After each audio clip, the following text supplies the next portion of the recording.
வணக்கம். Hitech news TV செய்திகள். சென்னை கிண்டியில் உள்ள தனியார் நட்சத்திர விடுதியில் வேலைவாய்ப்பு வாங்கி தருவது தொடர்பான நிகழ்ச்சி நடைபெற்றது.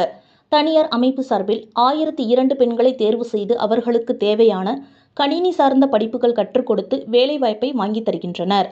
அதற்கான வேலைவாய்ப்பு நிகழ்ச்சி நடைபெற்றது. முன்னதாக இந்நிகழ்விற்கு நடிகை தேவயானி அவர்கள் கலந்து கொண்டு தனியார் அமைப்பின் லோகோவினை வெளியிட்டார். அதன் பின்னர் செய்தியாளர்களிடம் பேசிய அவர் தெரிவித்திருப்பதாவது: பெண்களுக்கு கல்வி என்பது மிகவும் முக்கியத்துவம் வாய்ந்த ஒன்று. அதனை இந்த அமைப்பு செய்து கொடுப்பது பாராட்டுக்குரிய ஒன்று.